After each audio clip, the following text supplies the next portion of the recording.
Hello students. So this is my second lecture on Emily Dickinson's poem I Cannot Live With You. In the first lecture, I have introduced you to the poem, the year of publication, and the major idea with which Dickinson has started the poem. I tried to explain the first 6 stanzas of the poem to you and the ideas that the poet has brought into in the first 6 stanzas. So what we have seen till now is that in the poem I Cannot Live With You, the poet is refusing somebody's proposal, and from the words and the phrases that have been used by the poet in the first 6 stanzas, we get to know that the poet is afraid of some concerns, because of which she denies to live with the person, which also seem to be refusing a marriage proposal. The way she repeatedly refuses the proposal and also tries to give rather some justification for her refusal. So we get to know her thoughts that she's afraid of living with the person. So marrying the person or spending the life with the person will be her access to life, which she believes that she is denied. And also she believes that living with the person will eventually lead towards the death of one of them. So if the person dies before her, then she'll have to be there, being tormented with the death of somebody who's close to her. And then she also talks about the resurrection, and all these gives her enough reason to refuse the proposal of that person. So after the first 6 stanzas, let us look into the 7th stanza onwards. So if we read the 7th stanza, she says, "Glow plain and foreign on my homesick eye, except that you than he shone closer by." Here in the 7th stanza, the speaker expresses her feelings toward the faith that surrounds her. She continues to describe the final resurrection and her feelings towards it, namely that it would glow plain and foreign. She admits that the idea does not excite her. Rather, it all seems rather foreign to her. Her description of her homesick eye suggests that rather than looking forward to the new heaven and new earth as Christians were taught to do, she would miss the old earth. Then she says, "Except that you than he shone closer by." The capitalization of the word "you" suggests that the speaker sees the person to whom she speaks as being as important as God Himself. Because we only capitalize G when we write about God. So the juxtaposition of the capitalized he with a capital H and you with a capital Y supports this idea, as well as her claim that one to whom she speaks shone closer by than God Himself. The speaker implies that she believes these feelings are wrong, and yet she has them all the same. These are her reasons for refusing this marriage proposal.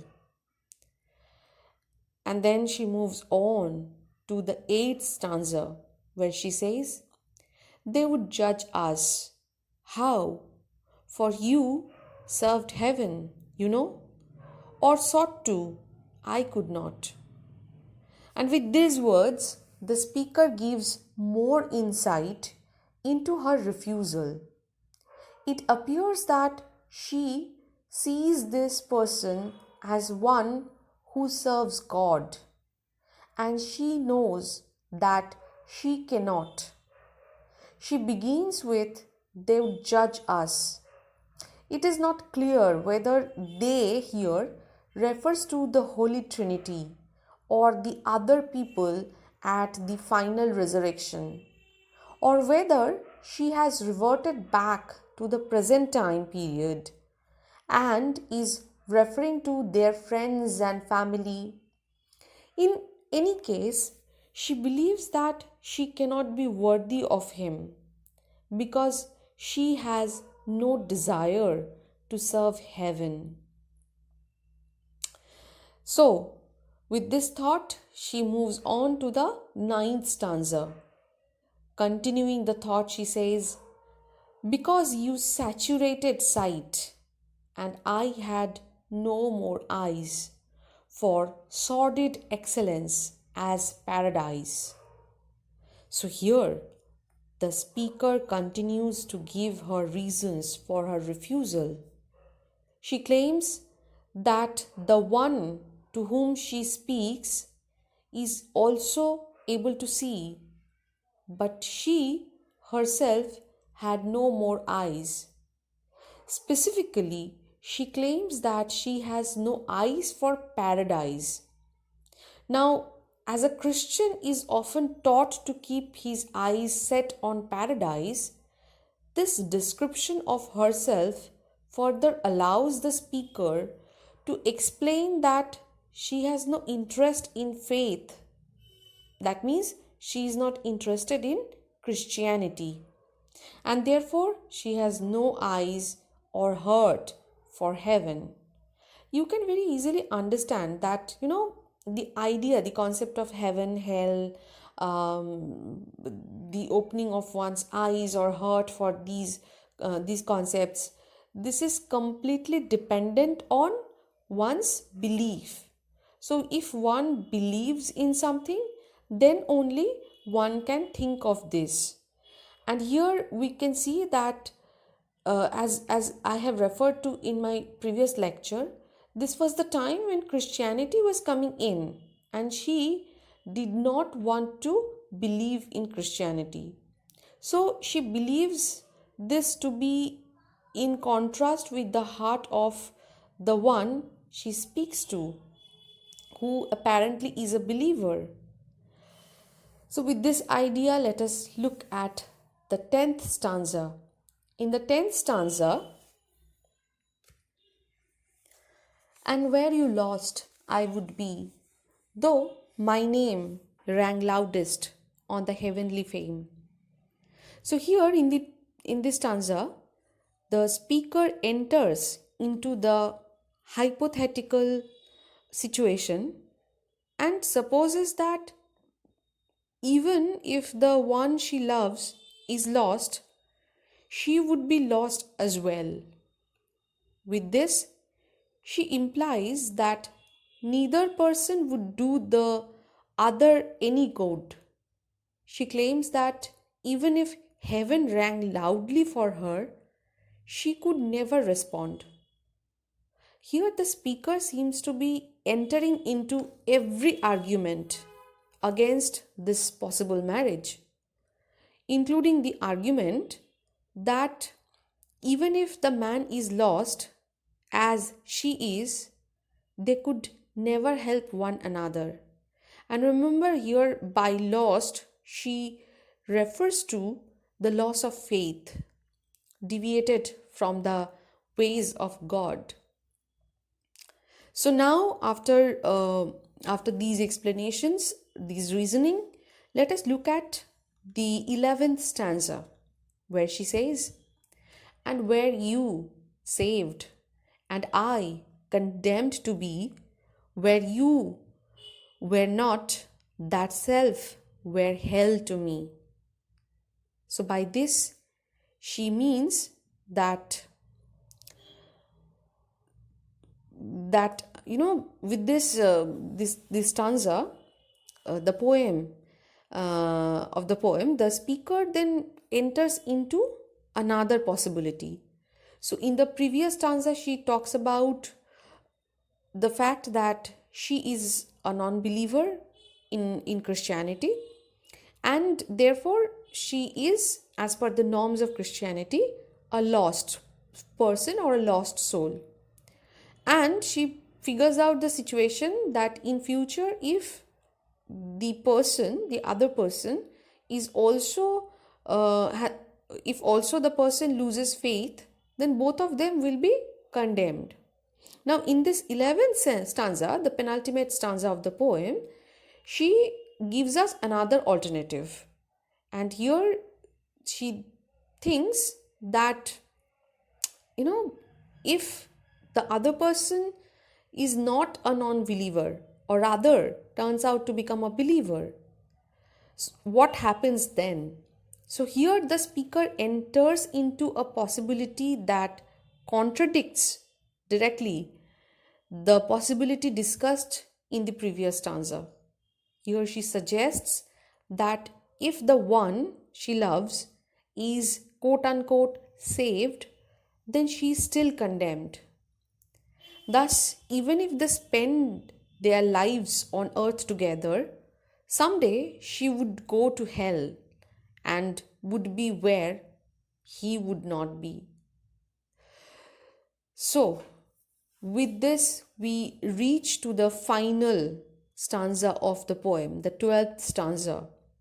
And in the 12th stanza, she changes the structure. In the previous stanzas, she restricts mostly herself to 4 lines. Here we have 3 lines per se. And the stanza follows: so we must meet apart, you there, I here, with just the door ajar, that oceans are, and prayer, and that white sustenance, despair. So, after having explored every possible ending to the marriage, from life together to death to the final resurrection to Judgment Day, the speaker here concludes that in any case they would end up parting ways. She tells him, you there, I here, thus stating that they would be better off remaining apart, for they were sure to part ways either in this life or the next.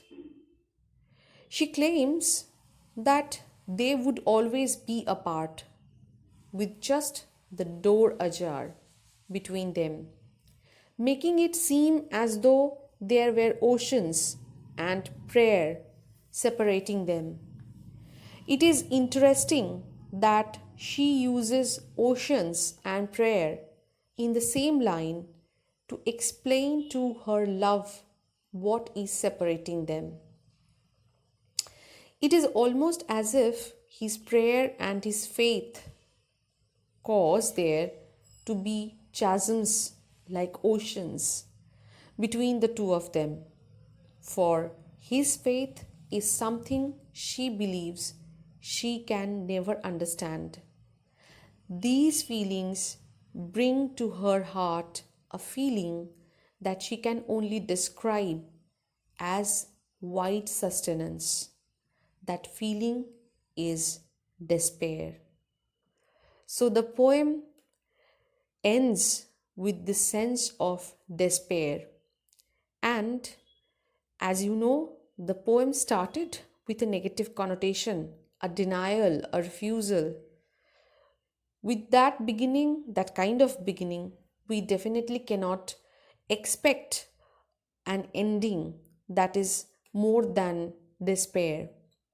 So finally, what we come to understand is that the main reason behind her denial of the proposal, the refusal of the proposal, is that of the faith of the other person. So the person comes up with a proposal to live together, but here she believes that the faith in Christianity of the person proposing may create a chasm not only during their lifetime but also beyond their lifetime, in death, in resurrection, in judgment.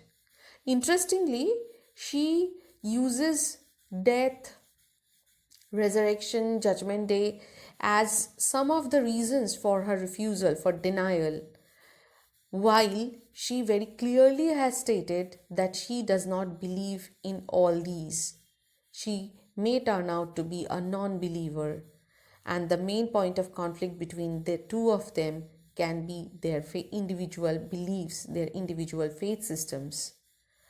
So, this is how the poem ends, in a very sordid manner, letting the readers also fall into a sense of despair, because there is this helplessness that resonates from the tonality of the poem in the concluding part of the poem, where the poet is unable to resolve, the speaker is unable to resolve, and the speaker is also very determined about this resolution, because of which, from the very first line, she has very clearly stated that she cannot live with the person. Therefore, the title, I Cannot Live With You. So this was more or less the analysis of the poem in short. I will come up with further discussion on the poem in my next lecture. In the meantime, as again, if you have any question or any queries, please let me know so that I can discuss them in the class. Thank you again for listening.